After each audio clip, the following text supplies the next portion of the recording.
Good afternoon, everybody. This is Andy Curtis coming to you from Transfer Express in beautiful Mentor, Ohio. I'm here to present to you how to position transfers. Welcome, everybody, to the webinar. This is going to be a fun topic. I look forward to joining you for the next 45 minutes, give or take-ish. We'll see how long we go with this one, since this is a topic that everybody enjoys, that everybody gets something out of. I think this is one of those topics that even if you're an old hat at this, if you've been doing this a long time, or you're brand new, I get the impression this is one of those topics that everybody can use a little bit of a leg up on once in a while, right?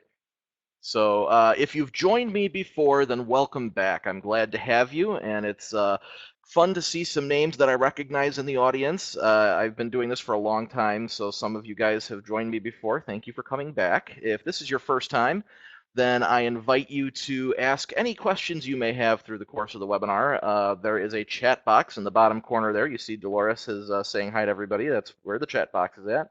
Um, Hello, Dolores. Hello, Kylie. If you have any questions, type them in there. I will do my best to see them and to answer them.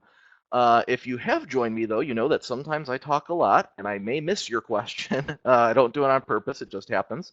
I have a helper behind the curtain who is going to assist in answering any questions that I might miss. So my helper will pop in there. There we go. There he is.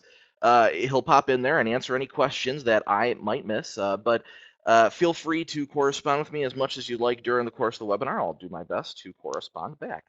We are recording this webinar as well. Since I know somebody is going to ask, we are recording it. It will go on our website at some point in the next couple days here after the webinar is downloaded and put back onto the website, transferexpress.com/webinars. So that's all the housekeeping, I think, guys. So feel free to let me know if you have any questions as we go. We are going to talk about how to position transfers.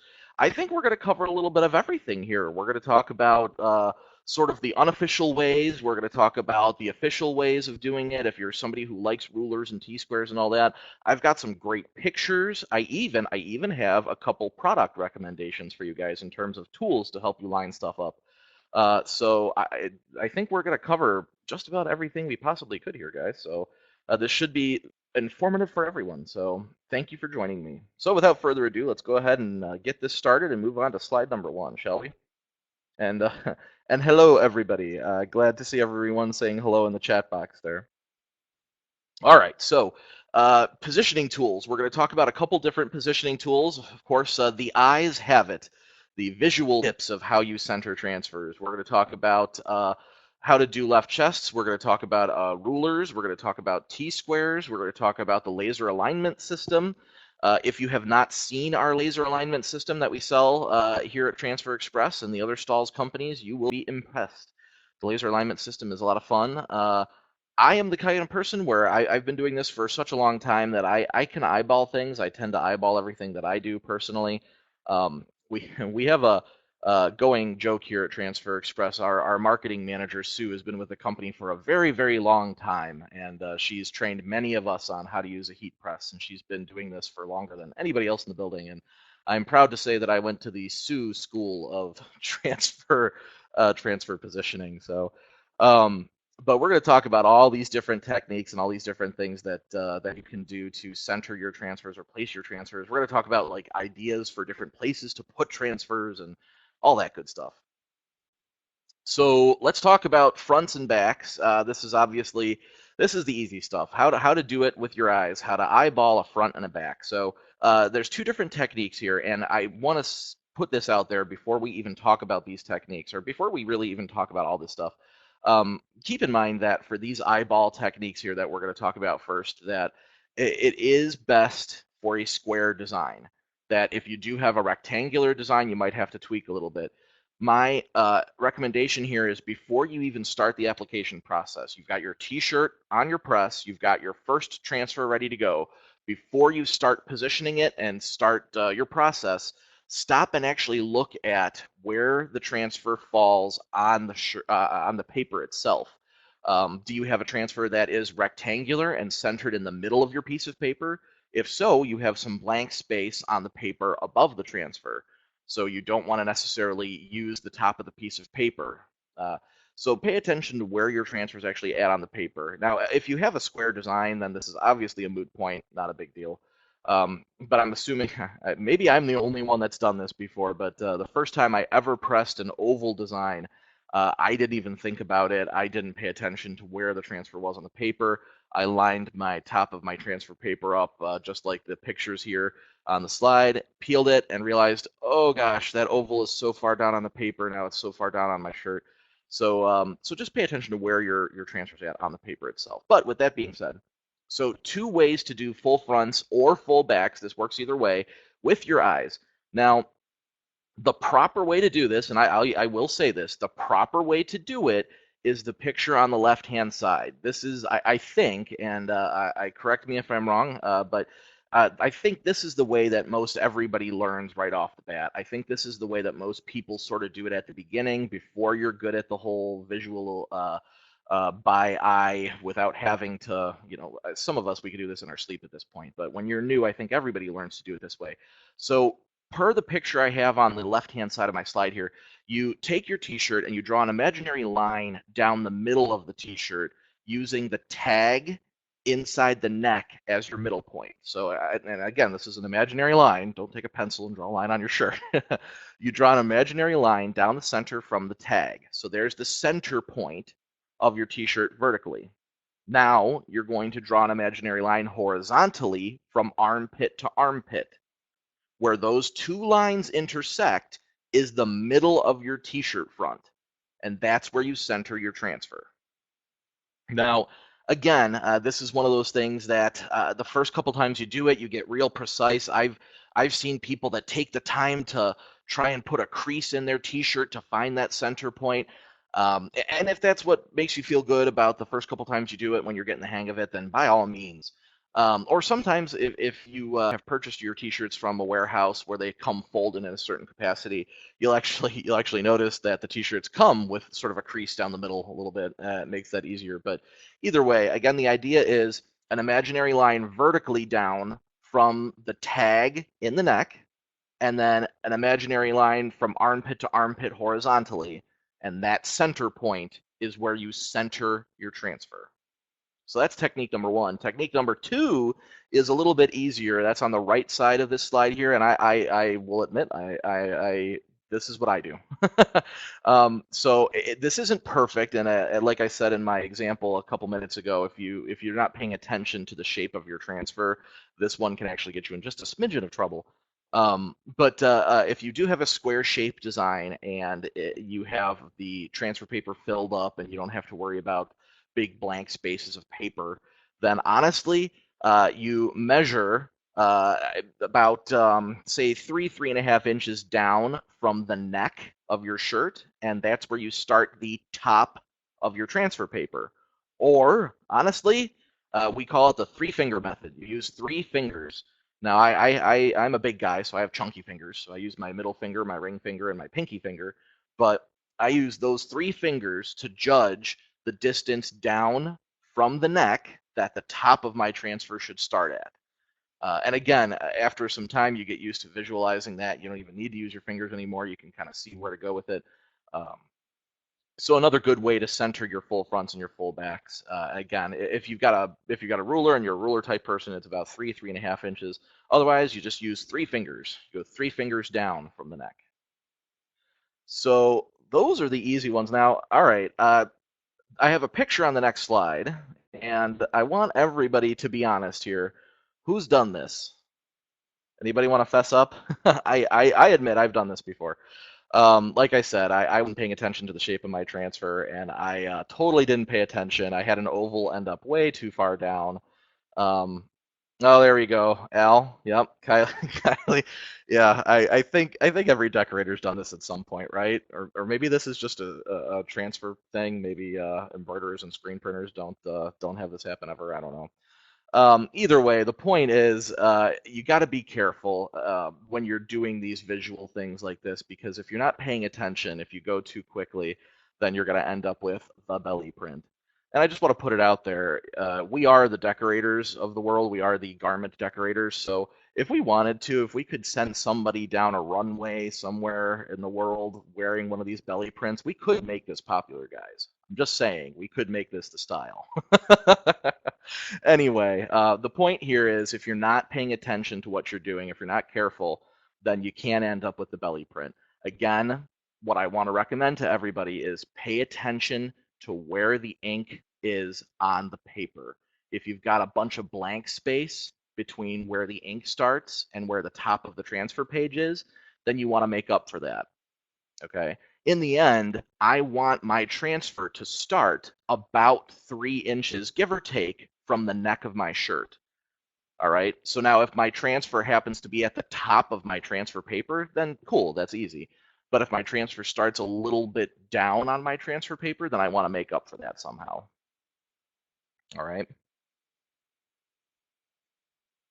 Brad has got a good question here. Is this the distance for all sizes? Um, and you know what? So honestly, it does. Oh, and my helper has jumped in and answered here. Yeah, Brad. Honestly, it does work out this way generally. If I'm being honest, when I've done 4X and 5X t-shirts, sometimes I even go just a smidge further down than that. Instead of 3 fingers, call it 3.5 fingers, or 3.5 to 4 inches. And then conversely, Brad, if you've got a teeny tiny itty bitty teeny shirt, like an adult small, or God forbid, like a youth small or something like that, at that point, then you don't even want to go three fingers down necessarily.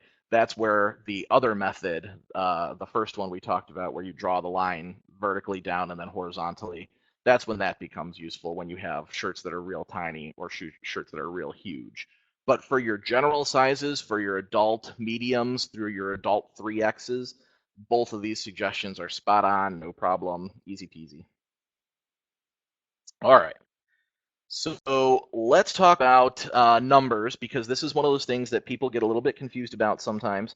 Um, so numbers and names are actually super, super simple when you use Transfer Express. Our numbers come pre-centered and pre-spaced on pieces of paper. So what you're looking at here in this photograph is actually a double-digit number. It's two numbers where all we've done is just put the two pieces of paper up next to each other. We've lined the corners of the numbers up. So because they're pre-centered and pre-spaced on their two individual pieces of paper, by lining those pieces of paper up, you have created the perfectly spaced double-digit number. Pretty slick, right? Now, what you don't see in this picture is if we had a Express name, one of our pre-spaced names that we do here at Transfer Express, it's a screen-printed player name. If you had an Express name, which is just a rectangular strip of paper, you would put that strip, that Express name, you'd sort of butt it up against the tops of the double-digit numbers. And again, it's pre-spaced and pre-centered on that strip. So you just kind of center it above and you have the bottom of the Express name paper touch the top of the numbers, the paper the numbers are on. And again, it all comes out pre-spaced and pre-centered. So once you've done that, once you've lined up whether you're doing just a double-digit number or you're doing a number and a name, once you've lined up the papers, you use the same method we just talked about. You use your imaginary line down from the tag for the vertical line, and then your armpit to armpit, you draw another imaginary line, and again, you center it the exact same way we just talked about. Uh, but then also the 3 finger method works here too. If you want to go 3 fingers, and again, that's about 3.5, depends on how fat your fingers are, down from the collar of the t-shirt. Okay. All right. Let's go ahead and move on to the next slide here. And again, this is this is a real thing, guys. This is a real thing. um, so obviously you want to pay attention. Now, here's what I will say. If you're paying attention to what you're doing, it's a little bit harder to do the small of the back transfer like you see on the left-hand side here. Um, full fronts are different because you've got a lot of paper to work with. You've got a lot of ink on that paper, but the numbers, there's not a lot of extra paper going on. So again, as long as you're paying attention, this one's a little bit harder to pull off. So again, make sure you're watching how far down you're going there. Draw your imaginary line from vertically from the tag down. Draw your imaginary line from armpit to armpit, and then center those numbers where those two lines intersect. And we can clearly see the person on the left. We did not do that. didn't draw any center lines there. So All right, so let's talk about left chest. Left chest is a little bit scarier for people, I think. Everyone gets nervous on their first left chest. This one is oh, you know what, Montana up? Hang tight. We're going to talk about hoodies in just a second. So good question. Good question, but you're about 3, 4 slides early. um, but left chest is one of those that's I think a little bit nerve-wracking for everybody because this one is a little bit easier to mess up if you're not careful. A full front or a full back, guys, we have to remember that you're not going to have somebody run up to you with a micrometer and tell you that you're off a fraction of a fraction of a fraction to the left or to the right. So this is one of those truths that I think every decorator gets to eventually is you realize that it's not worth stressing yourself out to that level. Okay. So in the end, full fronts, full backs, it's a little bit harder to screw them up that drastically. Left chest is a little bit easier to mess up if you're not careful. But again, if you're paying attention, left chests are not that difficult. So two different ideas for the left chest here, two different ways to go about doing these. Um, so again, we've got our imaginary lines on the left side here. So you're going to center the transfer on the intersection of your two imaginary lines. But this time, your imaginary line is going to go, you're going to look at your collar and you're going to go, as you're looking at it, not as you're wearing a shirt, but as you're looking at a shirt sitting on your press, you're going to go to the far right side of the collar as you can see in the picture there, and you're going to draw an imaginary line straight down from the far right side of the collar. Remember, you're doing that as you're looking at it, because when somebody puts that shirt on, it will be on the left as you're wearing it, on the right as you're looking at it, okay? So the far right of the collar, you're going to draw an imaginary line down, straight down there, and then another imaginary line from the bottom of the arm seam. So again, from armpit to armpit, you're going to draw an imaginary line there as well. So you'll have an intersecting line that is off to the right-hand side. That's where you're going to center your left chest transfer. Now, again, this is where you're going to want to be cognizant of what the shape of your transfer is, okay? If you have a very rectangular, a wide and short left chest image, then you want to watch how far to the left and right the transfer goes because you don't want to end up around on the armpit. And I've got a good picture for you on the next slide to show you what that looks like. Um, uh, Oh, see, yeah, I hear you, Montana up. If you're not careful, you can end up with a left chest transfer in a place you really don't want it to be. um, but anyway, so pay attention to the shape of your transfer. If it's a rectangle, you have to be cognizant of where the longer parts of the rectangle are going to end up at. Now, if you are more of a measury person, if you're somebody that likes to bust out a ruler and do this the ruler way, I've got two pictures here on the right-hand side of the slide that is a little bit more detail-oriented for you. Um, so in this case, you're going to measure 7.5 to 9 inches down from the shoulder. Again, it's the same thing. You're going to go to the far right of your collar, the far right of your collar, or your neck if there is no collar. So you're going to go far right. You're going to measure 7.5 to 9 inches down, and then you're going to measure 4 to 6 inches from the center of the shirt to find your center point to put your left chest. Now, if you've got the polo, as you can see here, the polo shirt gives you the perfect way to find the center of the shirt because guess what? Those buttons are right down the center of the shirt. So polo shirts actually are a little bit easier to do some of these left chests. So um, Kylie's got a good suggestion here. I generally do about 4 fingers down from the collar so you don't get the logo in a bad spot on a woman's shirt. There you go. 4 fingers is about right, give or take-ish maybe. But anyway, so the idea here is you've got two different methods depending on how you want to go about doing this.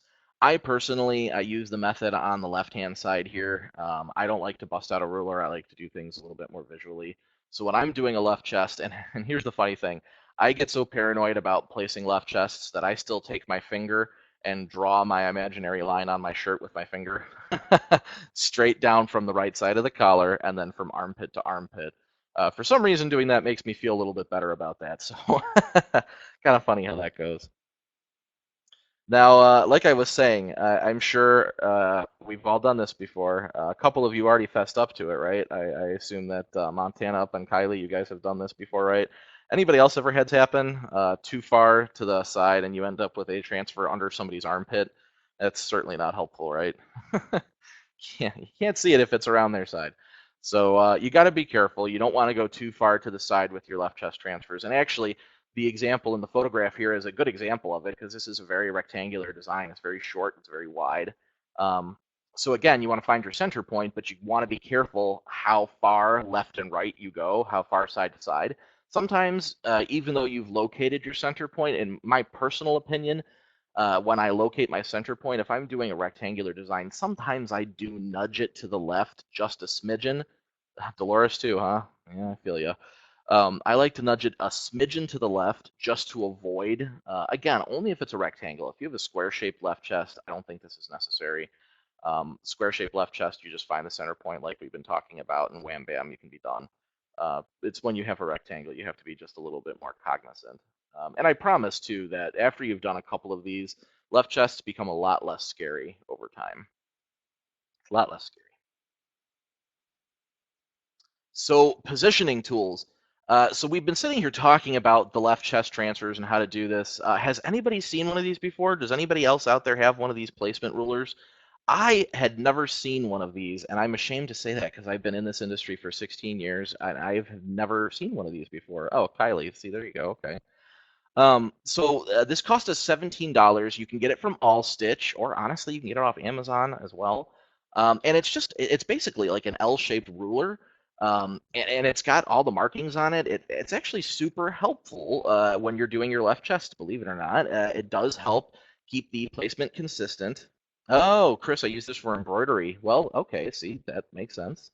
Um, it does make it consistent, and it does help to gauge various sizes of shirts as well. If you get the same one that we purchased from All Stitch, um, it had the markings on it to help show you if this size shirt, this is where you should go. This size shirt, this is where you should go, etc. It was very useful actually. But the only downside, the only con to this is you end up having to bust it out and use it on every single shirt. Unless halfway through the run you start to feel real confident in your ability to eyeball it. Maybe you feel like you've done enough and I don't need to keep using the ruler. I know exactly where to put it. But if you've used this ruler on half of your run and then suddenly you start deviating, gosh, you run that risk of having some of these look a little bit off. So Heat Press Nation has a T-shaped ruler and a L-shaped ruler. Oh, interesting. Okay. We're actually going to talk about a T-shaped ruler in just a second, Denise. So thank you for the segue. So this is our left chest placement ruler, and the next ruler that I'm going to show you here is a T-square ruler. So it's not just a plain T-square. I think any of us who took tech class in high school or junior high, I think we've seen T-squares before, right? This is not your traditional T-square. It's a T-square ruler. So the T-square ruler, we bought ours off of Amazon personally.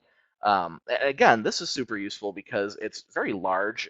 You've got a lot of different ways you can use this particular ruler. There's a lot of different ways you can measure and areas you can measure from. And honestly, it was super, super, super easy to center something, and it not just center it, but you knew that as long as you didn't put your shirt on the press crooked, you knew that you nailed the center of this sucker. So useful that way. It does keep placement consistent. And it does help you remember where to put things. I mean, you remember what measurements you're using, what numbers you're using. Very nice. But again, you have to position it on every shirt. Thank you, Sharon, for setting me up for the next slide. You're about 30 seconds early, but Sharon says, I love my laser alignment from stalls. We love ours too, Sharon. But I'm going to show you, we're going to talk about that in the next slide. So the T-square was nice, but again, you have to position it on every shirt. If you start to get cocky about halfway through and you feel like, oh, maybe I can ditch my T-square, I feel like I've got this down pat, you run the risk again of it being deviating how you did the first half of your run if you stop doing that halfway through. So I think we all find that it's very useful to use these T-squares. It's very useful to use the measurement tools like this. but you got to use it on every single shirt. Again, you got to put your shirt on the press, and you got to bust out your ruler, and you got to use it, and it can be a little bit of a challenge. Carl's actually got a fantastic question, and I'm going to address that on the next slide. Carl, what position tools would you recommend for a startup company? So I would recommend, drum roll please, the laser alignment system from Stalls. This is what I recommend. So if you can do a laser alignment system, this is probably the easiest way. I shouldn't even say probably. It's definitely the easiest way to make sure your transfer ends up where you want it to. The laser alignment system is the nifty little long-necked lamp-looking thing that is on the right-hand side of this picture. And I invite you to hittransferexpress.com to see a bigger picture of our laser alignment system, or maybe my helper behind the curtain would be so kind as to stick the link into the chat box there of the laser alignment system. But basically, the idea here is the laser alignment system is a series of 4 laser lights, or laser lines, actually, because they are lines, that cast themselves onto the shirt. Now, you position them. So the idea is before you start pressing all your transfers, you load a t-shirt up onto your press, and then you use the laser lines to figure out where you want the transfer to fall on that shirt. So you adjust the laser lines, you adjust them to create the box of where you want the transfer to go. Then you press the transfer, put the next shirt on, and as long as you haven't moved your press or moved the laser alignment system, then the lines are cast in the exact same place they were for the shirt you just did, so you can literally just keep going. You don't have to get out a ruler or an L-shaped ruler or a T-square or anything like that. You don't have to get anything extra out. Put it on the shirt. Make sure you've got it all centered. So again, I think that Carl, that the easiest tool to use is this laser alignment system. That's what I do.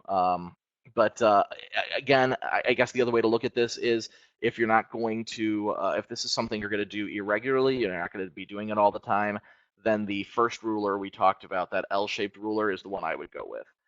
That full T-square ruler is a nice tool, but me personally, if I was going to help somebody set up a business tomorrow, I don't know that I would need that T-square shaped ruler.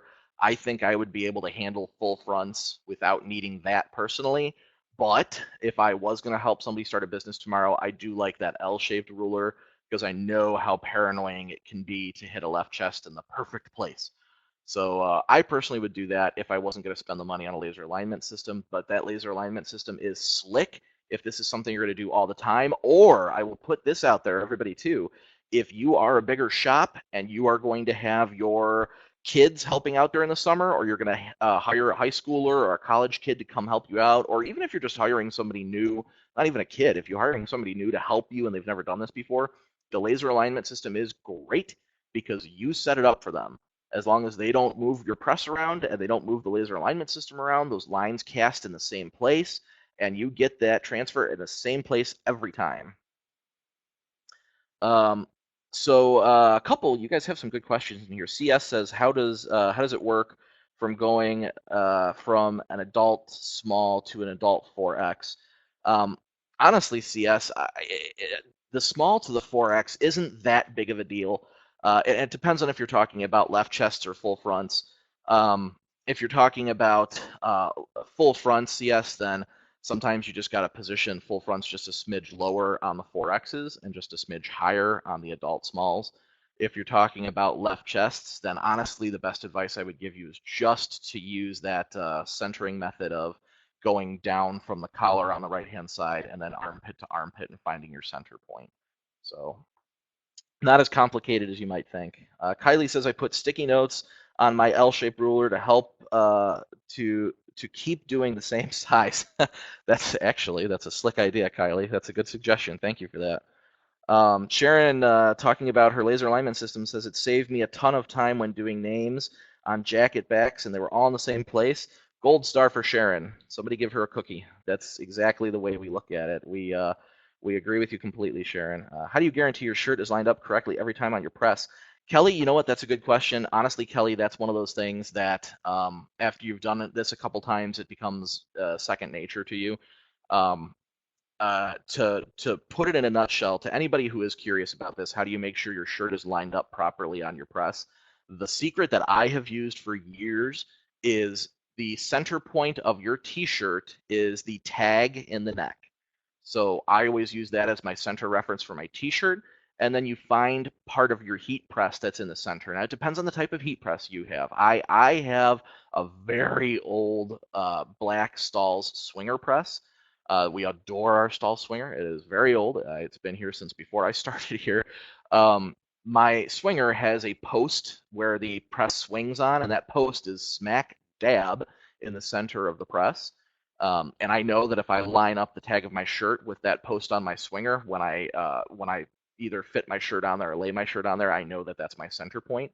So you just use visuals like that, Kelly. And again, it's not as hard as you think it might be. It's first couple times are a little bit stressful, but yeah. All right. Oh, Dolores has got a real old swinger too. Well, yep. See, sometimes it's the old ones, man. All right. So let's talk about some other tidbits here. So positioning tips. So we're going to go through the first one we're talking about here is a V-neck, sort of a V-neck tank top. These are super popular right now, but I'm going to go through a couple different types of garments. And I know one of you guys asked about hoodies. We're going to talk about those in one of the next slides here too. Um, so Oh, okay. So good input from Catherine here. I have the same problem as Kelly using Bella and especially Next Level. V-necks are not always centered and tags definitely aren't. So you know what? Honestly, the way I handle those types, I've only done these types actually like in the picture here. I assume you're talking about Catherine and Kelly. When I've done these before, I personally, when you know that the tag's not exactly in the right place or you've got a garment that's really super flowy, I rely on myself as I'm holding the shirt in front of me before I put it on the press. You yourself just visually make sure you've got it centered in terms of like holding it in your hands before you drape it onto the press. And one of the other tips, honestly, ladies, is after you have laid the shirt on the press, you sort of lightly grab the fabric that's hanging off either side, and you sort of, I want to tell you, I don't want to say you tug on it, but you sort of feel that fabric on each side that's draping off. And as long as you've centered it, you should feel the same amount of fabric hanging off of each side. I know this is very imprecise, but I'm trying to give you a tip that helps you move quickly too, because you don't want 5 shirts to take you all night. But so again, the fabric that hangs off the edges, the left and right side of the press, you feel it, you kind of gauge it in your hands to make sure it feels like the same amount of fabric hanging off of each side, and that's your cue that you've centered your shirt on the press. But either way, the tip when you have these types of V-neck tank tops, um, so these are super popular right now. I know. I have done a couple of these myself. Because the V-neck or the scoop neck, I think some of them call them scoop necks, um, because those are so low, you do not want to actually do your 3-finger method here. You don't want to do that, and you can't really use your imaginary line strategy either and go armpit to armpit because it's kind of low. So when you decorate these, we literally suggest that your transfer starts 1 inch from the bottom of the V-neck. Now, again, you are going to make sure that you're paying attention to where the transfer is on the paper before you've pressed it, because you want the ink to start 1 inch under that V-neck. So pay attention to where your transfer is at on your paper and make sure that that ink ends up 1 inch below the V-neck. All right, now the other thing I want to throw out to everybody here, if you're going to press on these types of ladies' garments, you'll notice our design here that we've done is very rectangular. Be cognizant, because if you're going to do these types of flowy V-neck, this might actually be either Bella or Next Level, to be honest with you. I'm not sure off the top of my head, but if you're going to do these types of ladies' shirts, you don't have as much full front space because of that V-neck, because that's, gosh, Kylie, I wonder if you've nailed the model number there for us. Um, it, because of that scoop, how far down it goes, you don't have so much full front space. So don't plan on doing a quote unquote standard adult transfer. Remember that standard adult is 11 tall and 11 wide. You don't want to do that. If you're going to do a full front on this type of garment, make sure it's a rectangle.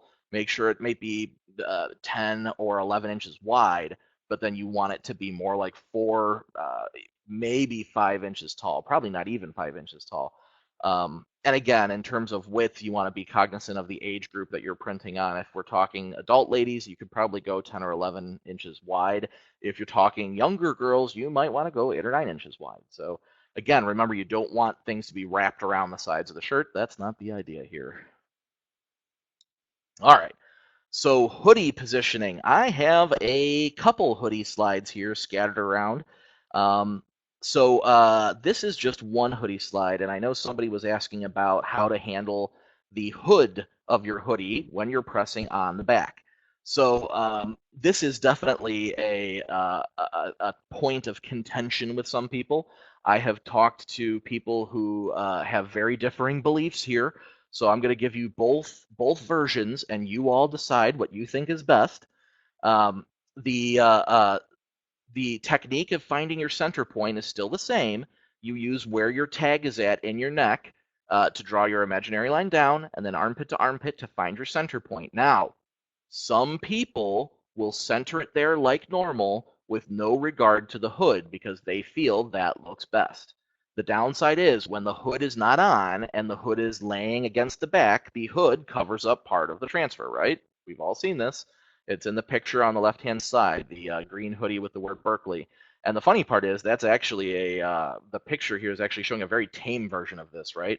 Um, I think we've all seen hoods cover up much more transfer than that, right? So that's one way to do it. Now the tan or light yellow hoodie that's on the right here, instead of using that center point exactly where the center point falls, we found the center point, but then we move the transfer maybe an inch or two down below the center point. So when the hood is being draped on the back of the hoodie, you see the transfer fully. Now, in the end, there is not necessarily a right or a wrong. This comes down to sheer preference. Now, I personally, the way I function, I prefer to use the one on the left-hand side. I know the hood covers up some of the image, but we live in Ohio, and it gets cold in Ohio, and people actually use their hoodie hoods. So I'm just putting it out there that where I'm from, you will eventually use the hood of your hoodie and you will see the full back transfer that's on there. Um, now, in the end, I've seen people do it both ways, like I said, so I'm not going to tell you that there's a right or a wrong way. In the end, it's up to you to confirm this with your customer. If you have somebody who's doing hoodies, then the best idea for you is to ask them what they want and see if they have a preconceived notion. If they leave it up to you, then it truly does become preference on your part. Um, if we're talking about a fancy pantsy nice piece of artwork with lots of colors that they've spent a ton of money on this particular piece of artwork, then yeah, you don't want a hood to cover it up. But if we're talking something simple, stock art, one or two colors, the purpose of this is to get the name and the phone number out there. So covering up, like the example on the left-hand side there, it's a lawn service, a landscaping service. You notice that the hood's really only covering up the clip art. You can still see Berkeley Landscaping, and if they had put their phone number under landscaping, you'd see it clearly. So in the end, the hood's not hurting anything.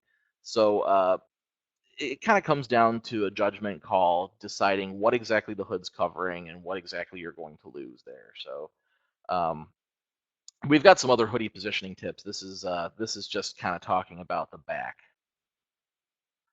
So let's talk about leg prints here. Leg prints, there's a couple different ways to handle these guys. Um, I personally, when I have done legs in the past, for me, I love that every pair of sweatpants I have ever worked with, you have that crease that is naturally in the sweatpant. That crease falls sort of down the side of it. That crease is super helpful because it helps show you where the center point is. Now, in the end, you can do large leg. We call them here at Transfer Express. It's just our internal word for it. Large leg is what you see on the right-hand side picture, where you've got that bulldogs that goes all the way up and all the way down the leg.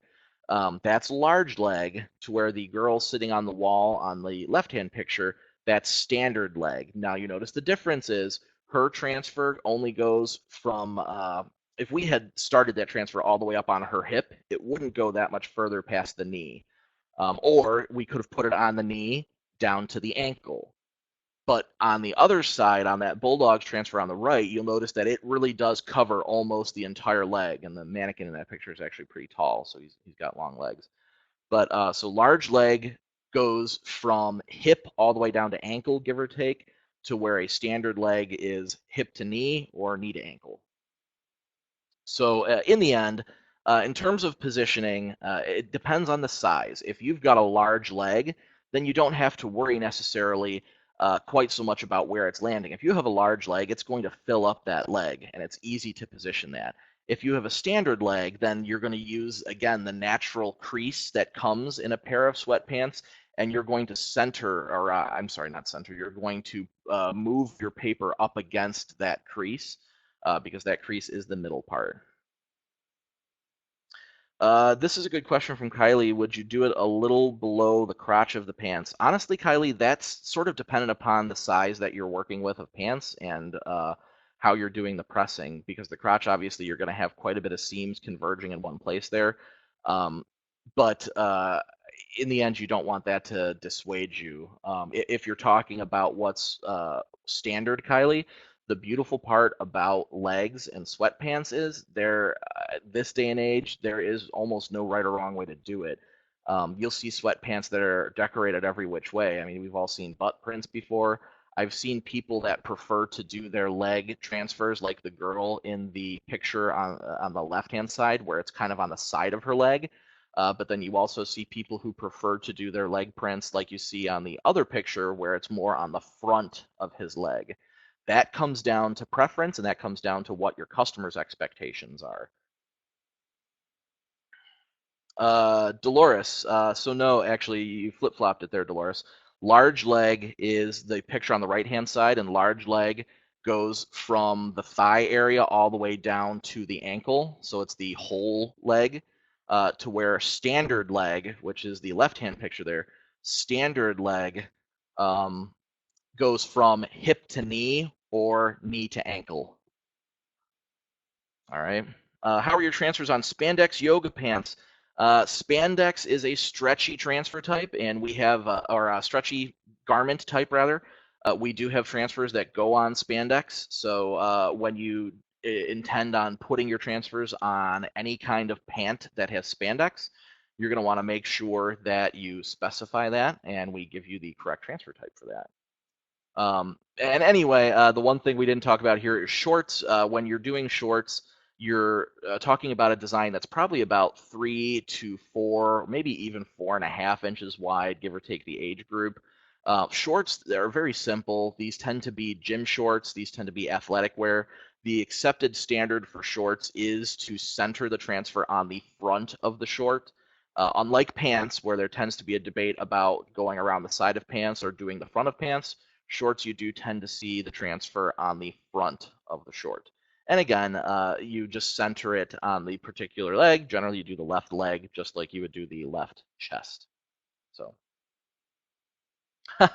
Judy's got a good question. And you know what, Judy? The funny part about this is I think we can all agree 15 years ago, Judy, we probably wouldn't have asked that question, right?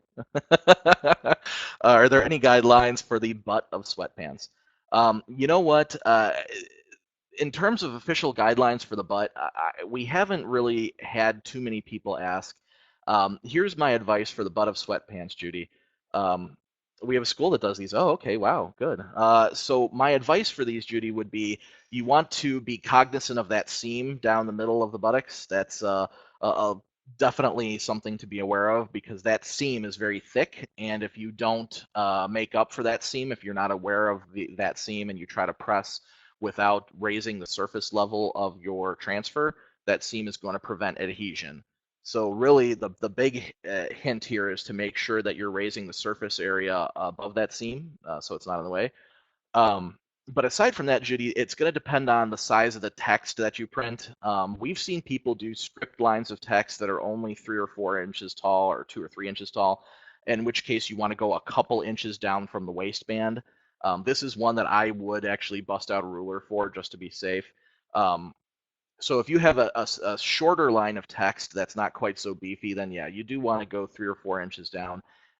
give or take. And again, it's going to depend on your age group. But if you've got a real big blocky line of text, then again, you're not going to want to go down too far. You may even want to start an inch, if even that, down from the waistband of the pants. This is one of those where it's having to be cognizant of the age group and having to be cognizant of how big the individuals are that you're making these for. But also, again, make sure you're paying attention to where the ink falls on the paper. If you've got a lot of space, honestly, a butt print is one where I might get my scissors out and I might cut off the excess paper even to help me have a better understanding of where my transfer is going to fall on the butt of my sweatpants. Okay. All right, so positioning tips on shorts. So this is one of those things that if you've never done shorts before, you might not have thought of this. So I just want to put it out there. When you're pressing on shorts, you do not want the entire short. You don't want the whole pair of shorts on the press. You're going to want to make sure to have one of the legs sort of drape off the side. But more importantly, if you look closely at the photographs on the left-hand side here, you will notice that while my rectangular heart, my left leg design on the top picture, that left leg design is straight in relation to the press, but notice my shorts are at an angle. So when you press that and peel that, you are going to have a pair of shorts where the transfer ends up at an angle. Then conversely, on the other pair of shorts, you'll notice that the rectangular left leg design is actually sort of at an angle itself and it's tilted downwards. You don't want to do this. When you are pressing a pair of shorts, the right way to do this, folks, is you have the opening of the leg of the shorts towards the bottom of your press. And again, I use the bottom of my press as my guideline, honestly. So you line the leg up using the bottom of your platen. So you make sure that's how you know your shorts are straight. That's how you know that that leg is now straight. Sure, the other leg's going to be off at an angle. That's just the way shorts are sewn. But the leg that you're pressing on, you want to be straight up and down, and that's how you do it, using that open leg, making sure it is even against the bottom of your platen. Then you put your transfer straight in relation to that. Now, you'll notice that my far right-hand photograph, the far right, when those shorts are just laying there on a flat surface, because of the nature of a pair of shorts and how that fabric is sewn, yes, it does look like it's at an angle. But remember, it's because the shorts are laying flat. When those shorts go on somebody, it is going to be straight. Okay? All right. Yeah, yes, Lisa, we are recording and it will be posted to the website. All right, so that's shorts. Oh, this is my favorite slide. I love this topic. We've actually done whole webinars on this topic alone. So actually, and you know what? Brad's got a good question here, and I'll tell you what. I'll go back a slide for just a second here to answer Brad's question because this is a good one. Brad's asking, would you recommend a smaller platen for the shorts leg? You know what? Honestly, Brad, if you've got a smaller platen, then I would say to knock yourself out, man. Do that, yes. Do you have to have a smaller platen? Is it necessary, Brad? I don't think it's necessary, no. Recommend? It comes down to your comfortability as a heat press operator, Brad. That's what you got to decide. I personally, when I was new to this, I didn't have access to the smaller platens personally when I started in this industry. So I got used to using my big platen for everything. So me personally, I don't necessarily need one. I wouldn't need one. I didn't do it that way. But the funny part is, looking back on it, would it have been useful when I was learning? Yeah, it would have been useful. So I would put it to you that way, that if you have the money for a smaller platen and that's your comfort level, then I would tell you that's a fantastic idea. But is it necessary? No. There is definitely a way to do it without having to have that smaller platen. Josh is asking, can't you use a silicone pad for small leg presses? If you're raising the surface level of the transfer above the seams, Josh, yes, that's exactly what you would do. You'd use the Print Perfect pad, which my helper has just put into the link there in the chat box there. That's a Print Perfect pad. So you could use that, yes. Now, mind you, what we're talking about on this slide, though, Josh, is not quite so much raising the surface area. The issue we're addressing here on the slide is how to position them so they turn out straight. So the silicone pad's not necessarily going to help you with the transfer being straight, but it does help you raise the surface area. Okay. All right. So without further ado, this slide is one of my most favorite topics. I love this. When I started in this industry many years ago, there was a right and a wrong way to do transfers. There are certain places that you put transfers. It was full front, it was left chest, it was full back. That's what you did. That was the end of it. I love that in the last 15 years, in the last 10 years, even the last couple years, that people have started to get so creative in where to put transfers. It's not just full front or left chest or full back. There's so many fun things you can do. And this is where I challenge you guys. I challenge you guys because we are the decorators. We are the ones that are putting this out there in the universe for people to see. We are the ones encouraging the trends. We are the ones showing the public what we can do. All right. Sometimes it takes some of us to take that risk and to have that display garment showing somebody a transfer that's not centered, that's down the left-hand side of a shirt, or maybe a transfer that wraps around from stomach to hip.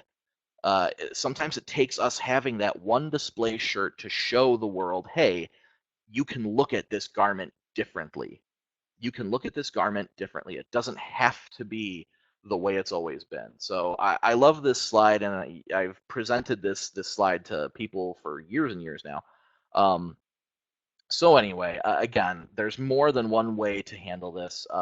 You've got your full fronts, your left chests. You'll notice that I've shown you some ideas on how you can do transfers down the left-hand side, down the right-hand side. I love hip transfers are fantastic. And it comes down to your artwork too, keep in mind. Like obviously, not every rectangular design is going to look good on somebody's hip. It comes down to making sure you've actually done your homework in terms of something creative. Oh,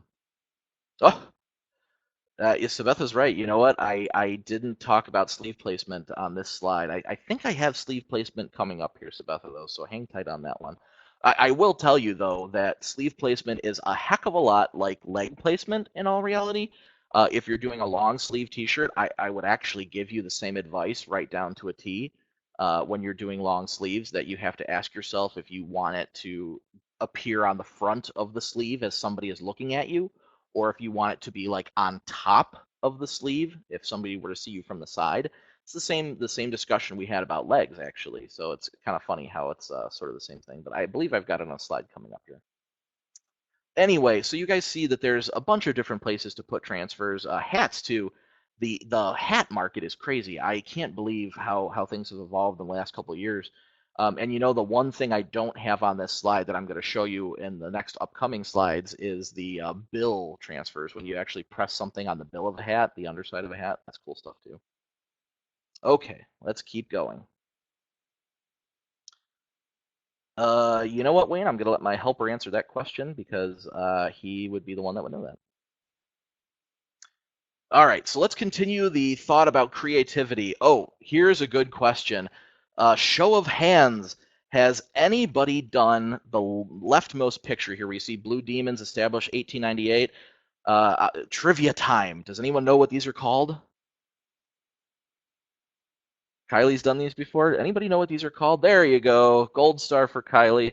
They are billboard tees. There's a couple names for these, actually. A couple names for them. I called them billboard shirts as well. Yep, Sharon too. I believe there's a couple different names though, depending on where you go in the industry. A couple different companies have a couple different words they like to use. I think I've seen these called pom-pom shirts before. I think they've been called cheer jersey. Oh, see, there you go. Sharon Pom Pom from Boxercraft. There you go. So there's a couple words for these. These were crazy popular. What was it, about 2 years ago? And I still do see them. You still see them in the stores. I don't know if the popularity is quite as high as it was at the Apex, but still super popular.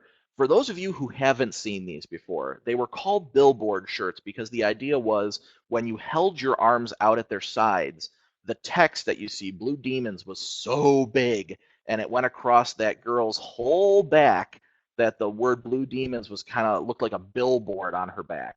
So those were crazy popular. They're generally there was a slight arch to them, and a lot of people used puff ink when doing these as well. I don't know if that was all of them or some people did puff, some people didn't, but um, so anyway, definitely creative placement, and it's funny because in the end, it doesn't look like anything special, right? I mean, it's just an arched line of text over a capsule that has established 1898.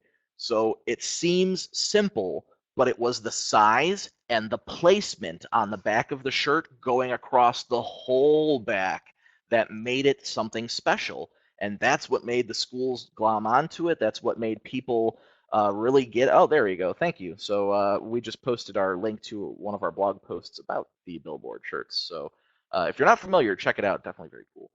The picture in the middle is something I think is real slick. I love this, and I think again, we as the decorators, this is the kind of stuff that even if you don't even if you don't put it out there to every single customer, I think it's great to have these kinds of shirts in your shop as examples hanging on your walls or on mannequins, what have you.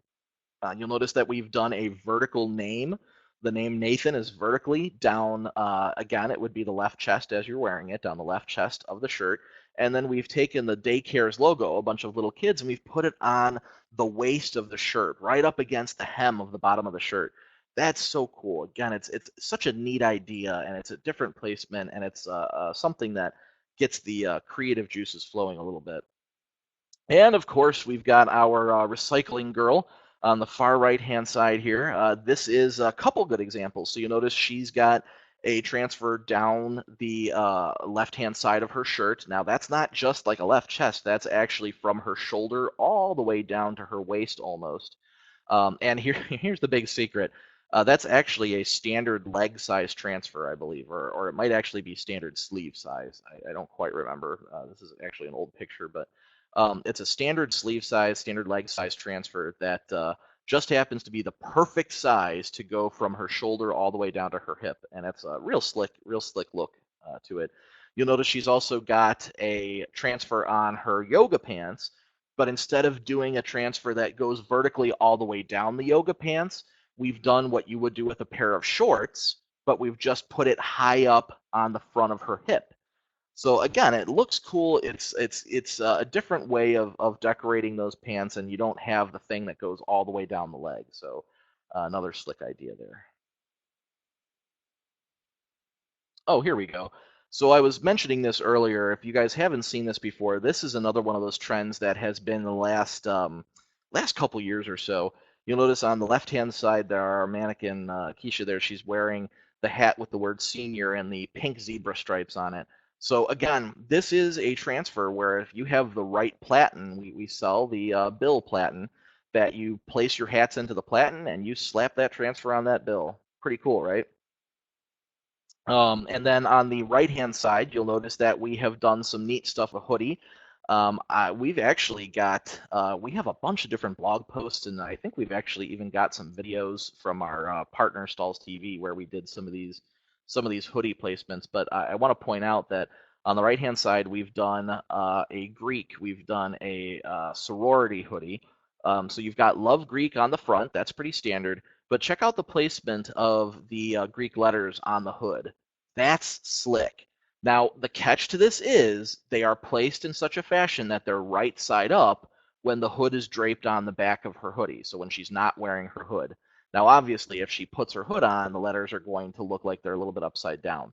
This is one of those risks that you take. It's just an idea. It's something creative to show your customer. Um, and definitely neat placement. And then we've also done the word little, popular in the Greek culture. We've put the word little on the bottom right of her hoodie, left as she's wearing it. Um, and again, that's just a tiny little line of text about 4 inches wide, about an inch tall. It just says little. And then we've also put the word sister across the sleeve horizontally. Now, this is cool too, actually. Everyone expects a sleeve print to go vertically down a sleeve. This is kind of cool because you've got it horizontally across the wrist. So definitely a neat idea there. Is if you did not have enough ideas for hoodies yet, I've got a whole bunch of ideas on this slide. So here's what's cool about this. The picture in the middle of the slide, actually, this bottom center picture, is actually the sheet of transfer paper. It's showing you we got all of this stuff that you see here, we got all of this stuff on one sheet of transfer paper. How crazy is that? This is creativity, and kudos to our marketing department for thinking this one up because they definitely outdid themselves here. The whole point of it is we're just showing you that by utilizing that whole sheet of paper, you can get a lot of transfers on it, first of all. But second of all, there are some really cool places to put transfers on a hoodie that go beyond the traditional front and back. So what we've done here is we've got the tomahawks on either side of the hood. That's a super popular way to do hoodies right now too. But I think the stripes that go down the center of the hood, I think that's pretty cool. We've also done stripes on the shoulders to kind of mimic a football jersey. That is really slick. So you'll notice there's so much fun stuff you can do in terms of making a unique garment. Don't settle for just the front, just the back. Think outside the box. Think outside of full front and full back. Oh gosh. All right. We are going to wrap this up right at the 1 hour mark. All right. Thank you, everybody, for joining us. I hope that everybody's gotten some ideas. Even if this is all stuff you've heard before, I hope, if nothing else, you've gotten some ideas out of this today, seen some things that you haven't seen before, or maybe something that you want to try, even if it's something for display in your shop. Remember, the idea is to inspire the people who walk into your store, inspire the people who hire you to help them, show them what you can do. Let's take garments to the next level. So thank you for joining me today. If you have any questions or anything, feel free to email us, info@transferexpress.com. Check our blog out. Our marketing team is phenomenal. They do such a good job of updating our blog constantly, and the articles are so interesting to read. So check our blog out. We're on all the social media, and you can watch all of the old webinars at transferexpress.com/webinars. We have years and years of webinars. I've been joining you guys for a long, long time. Speaking of joining you, I will be back September 13th for comparing full color transfer choices. There are lots of options out there. We are going to talk about all the ways to do full color transfers. We're going to compare them. We're going to talk about the different options that there are and what the pros and cons are. So join me for that webinar. Thank you, everybody, for being here today. You were a fun audience and lots of interaction. And go out there and be creative. Have a fantastic rest of your day.